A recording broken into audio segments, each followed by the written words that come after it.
Привет, привет, мальчики и девочки! Наконец-то вышла эта игра под названием Биомутант. Вот, игра, значит, это было у нас в разработке целых 6 лет. Разработчики делали эту игру 6 лет. Вы знаете, честно говоря, я не могу представить, что там за 6 лет можно было сделать. Но хрен его знает. Вы знаете, игры такие, типа там Assassin's Creed или еще что-то, они там 2 года делаются, и они такие масштабные и такие охрененные. А тут целых 6 лет делали вот это. Ну, хрен его знает. Сложно сказать, хорошая игра или плохая. Там разработчики то молчали, то, короче, резину тянули. Главное, мерзавцы закинули нам затравочку. Закинули скриншотики, закинули зачетные видосики, трейлеры. И, короче, все, и замолчали. Но потом, конечно, они, естественно, вылупились и сказали: вот, пожалуйста, 25 число, 25 мая 2021 год. Вот наша игра выходит. Сюжет, конечно, в игре, я вам честно говорю, такой, ну, блин, я фиг его знает. Сюжет в игре банальный. Человечество все-таки себя добило, вот именно люди, вот этими бесконечными войнами, этими ядерными ударами, вот, это, знаете, вот это самоуничтожение человечества заложено в мозгу.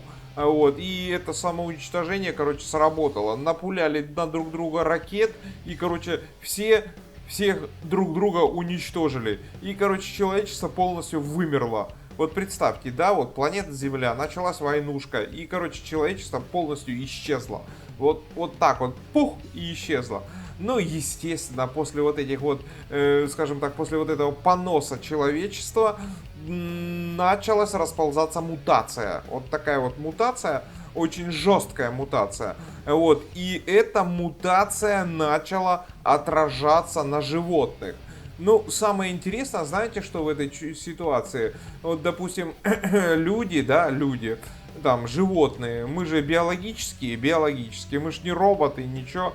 И главное, самое интересное, то, что люди вымерли, а животные остались. Чё за хрень? Вообще непонятно. Если такая начинается ядерная войнушка, то все биологические виды вымирают. А тут животные остались. Какие-то суслики там, я не знаю, гипопотамы, еноты там, еще кто-то. Эти все выжили, а люди сдохли. Вообще прикол. Ну и, короче, вот это вот после вот этих действий человечества начало, ну, после действий людей, вот, началась расползаться мутация, вот. И, естественно, ну, как вы догадались, эта мутация начала проявляться в ком? Правильно, в животных. То есть, как бы вот эти животные, которые остались в живых, они начали, короче, мутировать. Ну и там ноги у них вырастать из жопы начали, там руки из головы, ну и так далее, так далее. Короче, начался какой-то трэш непонятный. Но вы знаете, помимо этого всего, значит, животные эти все, вот которые мутировали, у которых руки непонятные откуда ну, растут, они начали обретать разум. Да, они начали становиться умными и начали становиться умными очень быстро. Знаете, вот резко так раз, короче, и стали умными. Ну, в общем, эти животные стали такие умные, что просто охренеть можно. И эти животные начали строить на руинах человечества. Ну, представляете, да, вот это вот все безобразие. Животные на руинах человечества стали строить города. Ну, вообще, сценарий, вообще, честно говоря, я вам скажу, зачетный. Вообще, просто я представляю эту сцену, вообще, вот эти животные, волосатые, мохнатые, с руками, с ногами, вообще непонятно, что вообще происходит. Пришельцы бы, если бы посмотрели на это все, они бы, короче, просто нафиг уничтожили эту планету. Ё-моё, прилетели бы жнецы, короче, из Mass Effect, и, короче, нахер все зачистили. Ну и вот, и эти, короче, животные начали строить города. Боже мой, это вот такой сценарий, блин, вот надо было придумать. Взяли, короче, слепили вместе вот это постапокалипсис, вот это Fallout, а потом вот это Ведьмака влепили туда, потом, короче, примесь японских этих самых самураев туда захерачили. Вообще офигеть можно. Сюжет зачетный в игре. Мне очень нравится. Но больше всего в этой, скажем так, игре мне нравится завязка. Завязка, вы знаете какая? Вот, и, естественно, у этого нового человечества, ну как, даже не знаю, как назвать, у этой новой цивилизации появился, ну как, идол бог там и так далее, воплощение бога на земле. Вот. И это воплощение бога на земле, это было священное дерево, ёбаный свет. Ну вот, это священное дерево, они ему, короче, поклонялись, молились и так далее. Это же, знаете, на что похоже? На идолопоклонничество какое-то. Ну ладно, не суть. Вот. И тут случился крандец. Вот. Знаете, какой крандец случился? Это дерево, оно начало чахнуть. То есть, как бы, дерево начало тухнуть, потихонечку тухнуть. И начали, короче, разбираться. Собрались, короче, все животные. Там свиньи, там собаки, овцы, коровы. Все они, короче, собрались. И такие, знаете, у которых больше после мутации извилин выросло. Они, короче, собрались и начали разбираться. Там свинья говорит, блин, что-то надо делать. Там овца говорит, ё-моё, это что за проблема вообще происходит? Вот. И, короче, единственная умная из всех этих животных по интеллекту, видно, мутация ей интеллекта больше дала и мозгов. И это животное, короче, корова сказала, ребята, все херово. Все очень сильно херово. Они у нее спрашивают, а что херово, что случилось? Почему наше дерево священное чахнет? И, короче, хотел сказать, дерево сказала. Вот, короче, вот. И эта корова им говорит, слушайте, ребят, вы понимаете, тут такая херня происходит. Наше священное дерево какое-то говно грызет. Вот, и какие-то черви непонятные, бла-бла-бла. Если, короче, мы не уничтожим этих нехороших животных, этих насекомых, там, членистоногих, то, короче, наша цивилизация погибнет как человечество. Они такие посидели, подумали, да, блин, это полная жопа. Надо, короче, с этой фигней разбираться. И они решили снабдить на решение этой проблемы одного хорька. Хорек такой крутой довольно-таки, крутой, навороченный. Вот вы знаете, вот этот хорек мне напоминает вот это из Metal Gear. Вот этот персонаж, вот такой тоже крутой и навороченный. Я, честно говоря, не помню, как зовут этого персонажа, вы уж извините. Вот. И они, короче, этого хорька снабжают и говорят, так, хорек, надо с этой херней разобраться. Если ты не разберешься, вот, то никто не разберется. Хорек такой говорит, да ебаный свет, ребят, я обычный хорек. Нахрена вы это все? Нахрена вы выбрали меня? Я вон там пахал плугом, там сеял, там и так далее, и так далее. Вон, возьмите вон эту свинью, вот, она лучше, чем я. Не, они коровы им говорят, не, хорек, ты лучший, ты избранный, и поэтому мы тебя отправляем на решение этой задачи. Короче, ребят, свалили, короче, всю задачу на бедного хорька. И ты как хочешь, блин. Вот, все на тебя смотрят. Меч ему какой-то там кинули от прошлой цивилизации человеческой. Там глаз ему подбили, там, я не знаю, зубы новые вставили, импланты. И сказали, вот, мы тебя снабдили, ты крутой, все, давай. Шуруй, короче, решай эту проблему. Ну, в общем, значит, хорек посидел, подумал.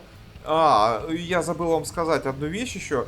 То, что у хорька, у этого, после мутации очень жесткой, или после того, что ему сказали вот эти вот товарищи из совета, у него отшибла память. Да, ребят, вот тут вот такая вот фигня. Вот он без памяти. Он-то какой-то беспамятный вот хорек этот, да. И он, короче, не помнит вообще, где он, что он. Он помнит, что надо плугом пахать, и все. А больше он ничего не помнит. Ну, вот такая вот завязочка в этой игре. Довольно-таки интересная. Вот. И по ходу всего этого сценария надо, короче, будет разбираться. Разбираться с тем, всем, с пятым, десятым. Мало того, что там вот тут эти черви эти, или гиганты, короче, жрут это дерево. Так еще, хотел сказать люди же сдохли. Вот, так вот эти все животные обрели память и, короче, развязали междуусобную войну. Да, они, короче, еще между собой воюют.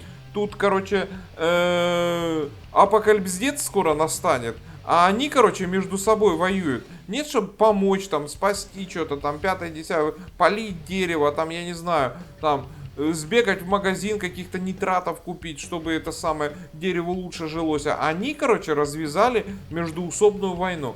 Ну, естественно, нашему главному герою, нашему Харьку, у которого отшибла память, придется, короче, с этой какашкой со всей разбираться.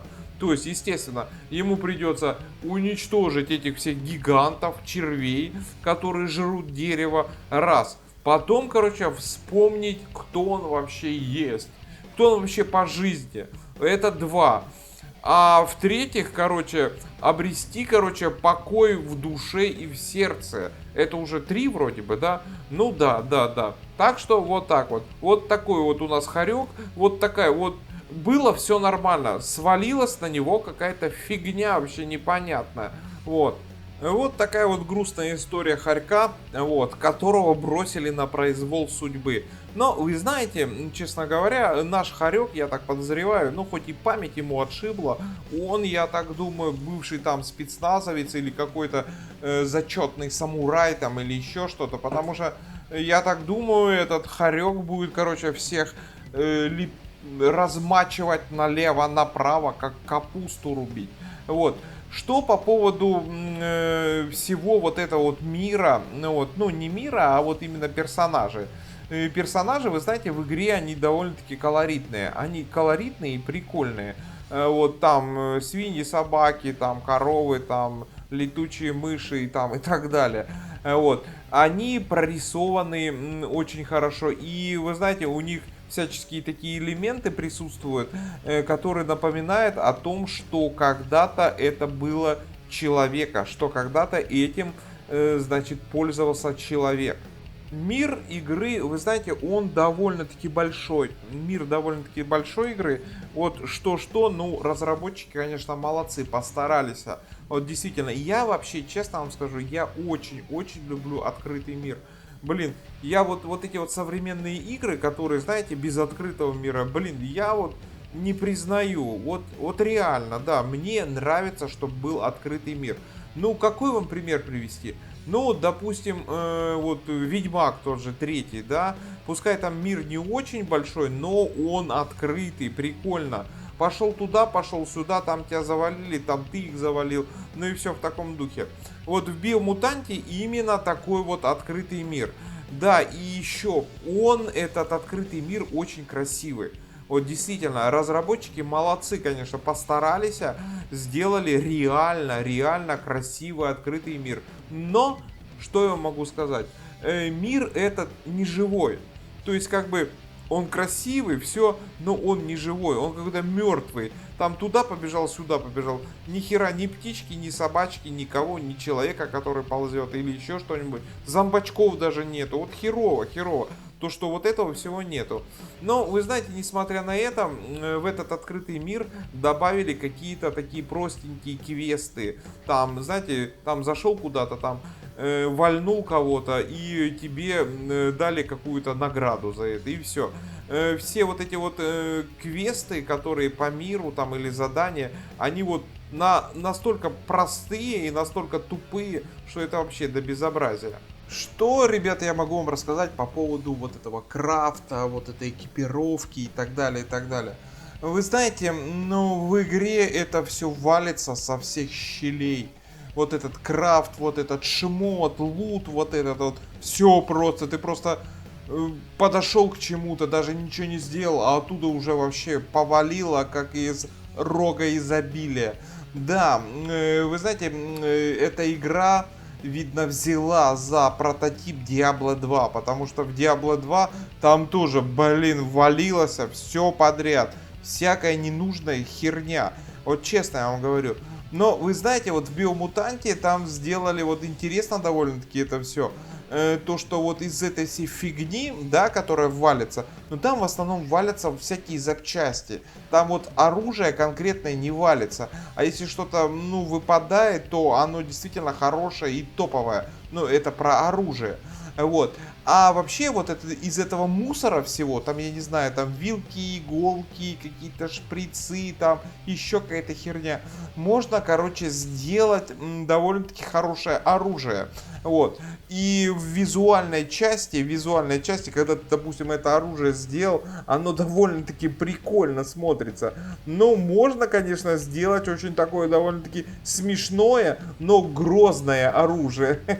Так что вот так вот. Так что вот так вот с этим оружием, со всем вот этим безобразием, вот, разработчики игру позиционируют как Action RPG. Но вы знаете, эту игру вообще сложно назвать RPG. Ну, блин, ну серьезно, ребят, здесь по сути вот нету вот этих вот практически составляющих элементов RPG игры. Вот, здесь просто такой актион вообще конкретный. Просто бегаешь, колбасишь всех, колбасишь. И, короче, одного босса замочил, другого босса и так далее, и так далее. Вот, там какую-то шушеру-бушеру мочишь, там налево, направо. Своим мечом машешь над головой. Так что вот так вот. Можно, конечно, вступить в какие-то фракции в этой игре. Да, здесь в игре есть фракции, но это все, что осталось от RPG. Здесь, короче, полностью вот это все безобразие убрали, вот, что называется RPG составляющей. Боевка в игре, конечно, такая довольно-таки интересная. Тут, блин, чего только нету. Он и стреляет, он и бегает, и прыгает, кувыркается, есть комбо всякие заморощенные. Вот, противников вертит, крутит направо-налево. Короче, вот вы знаете, если вы хотите вообще полностью не заморачиваться, то запускаете эту игру и просто занимаетесь вот этим слэшером конкретным. Вот. И очень это, конечно, захватывающе, но по большей части вот эта вот фигня, вот эта вот вообще, она нафиг не нужна. Вот наш персонаж, вот этот хомяк наш, он с самого начала игры может там так красиво колбасить всех этих противников. Ну, я не знаю, ребят. Ну, это чересчур. Это просто какое-то детство. Вот честное слово. Что я могу вам, ну, сказать в конце по поводу всей этой игры? Вы знаете, игра, мне кажется, она немножко устарела. Вот, устарела в моральном плане. То есть, как бы, вот этими всеми фаерами из жопы уже никого не удивишь. Вот, эту игру, наверное, надо было выпускать еще лет 10 назад. Тогда, конечно, можно было удивить кого-то чем-то вот этим вот всем. А сейчас уже, ну, мне кажется, людям уже не интересно это все. Ну, в целом игра неплохая. Я не говорю, что игра вообще, ну, не интересная там или еще что-то. Нет, в целом игра хорошая, красивая, если у вас хороший компьютер. То есть, как бы, если у вас мощный компьютер, то, конечно, можно будет насладиться полностью этой игрой. А если у вас, конечно, компьютер слабенький, то вообще забудьте про эту игру и играйте в Diablo 2. Вот. Мир в игре очень красивый. Вот действительно. Просто побегать, хотя бы посмотреть, да. Но вот эти вот элементы, вот эти устаревшие геймплея, они не очень. Линейный сюжет, отсутствуют вот элементарные вещи RPG игры и так далее, и так далее. В общем, если попадется вам игра, это там друг даст поиграть или еще что-то, то можно поиграть. А если так вот покупать, ну, скажем так, за 3500, как она в Стиме валяется, я, конечно, бы не советовал вам. Ну, 3500, блин, офигеть можно. Я когда ценник увидел этот конский, блин, в Стиме, я чуть там со стула не упал. Ё-моё. Так что вот так вот, ребята, вот такая вот игра. Игра красивая, но с устаревшими элементами геймплея. Вот. Подписывайтесь на наш канал, ставьте пальцы вверх, оставляйте свои комментарии. Увидимся в следующих сериях.